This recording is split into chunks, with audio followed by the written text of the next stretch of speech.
பிரகாஷை திறந்து விடுங்க. சொல்லுங்க மேடம். சார், சங்கீதாவை தேடி ஹைதராபாத் வந்திருக்கேன். இந்த விஷயத்தை பிரகாஷ் கிட்ட சொல்லணும்னு தோணுச்சு. அதான் நைட்டா இருந்தாலும் பரவாயில்லன்னு உங்களுக்கு கால் பண்ணிட்டேன். நீங்க ஸ்டேஷன்ல தானே சார் இருக்கீங்க? ஆமாமா, ஸ்டேஷன்ல தான் இருக்கேன். கொஞ்சம் கொடுக்க முடியுமா? ஒரு நிமிஷம் இருங்க. பிரகாஷ், சத்யா பேசுறாங்க.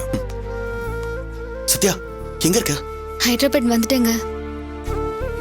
இன்னைக்கு முழுக்க அலைஞ்சோம். பாசிட்டிவா நிறைய தோணுது. எப்படியாவது நாளைக்குள்ள அவளை கண்டுபிடிச்சிருவாங்க. நீங்க மனசு விட்டுறாதீங்க. ஒவ்வொரு செகண்டும் உன்னை பத்தி நினைச்சிட்டு இருக்க. நீ பத்திரமா இருக்கல்ல? அரவிந்த் ஹெல்ப் பண்றதுக்கு கூட இருக்கான். நான் பத்திரமா இருக்கேங்க. சரி, நீங்க சாப்பிட்டீங்களா? நான் சாப்பிடுறது இருக்கட்டும், நீ சாப்பிட்டியா?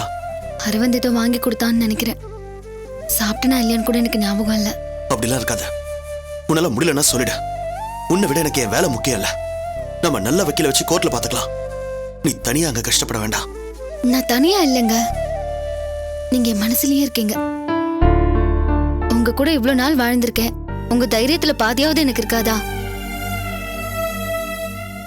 அரவிந்தும் எனக்கு நல்ல சப்போர்ட்டிவா இருக்கான். நீங்க தைரியமா இருங்க. உன்னை விட்டு தள்ளி இருக்கிறப்பதான் உன் மேல காதல் அதிகமாகுது. என்னால உனக்கு எவ்வளவு பிரச்சனை, எவ்வளவு மன கஷ்டம். என்னங்க இது? இதுவே எனக்கு நடந்திருந்தா நீங்க என்ன செஞ்சிருப்பீங்க? அதுதானே நானும் செய்றேன். என்ன இருந்தாலும் நம்ம 2 பேரும் தானே ஒருத்தர் ஒருத்தர் சப்போர்ட்டா இருக்கணும். உங்களை நினைச்சு நான் தைரியமா இருக்கேன். அதே மாதிரி நீங்க மனசு விட்டுறாம இருங்க. அப்பதானே நான் இங்க உற்சாகமா வேலை பார்க்க முடியும். உன்னை நினைச்சா எனக்கு பெருமையா இருக்கு Sathya. I love you Sathya. Love you too. Good night. Good night.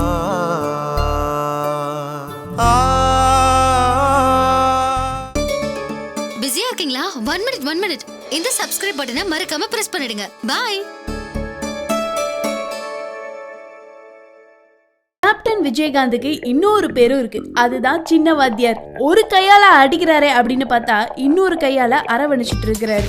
இவருக்கு பல முகம். யோகா, போட்டோகிராஃபி, அது மட்டும் இல்லாம அடுத்தவங்களை பெடல் எடுக்கிறது வரைக்கும் எல்லாமே இவருக்கு கைவந்த கலையா தான் இருந்துட்டு இருக்கு.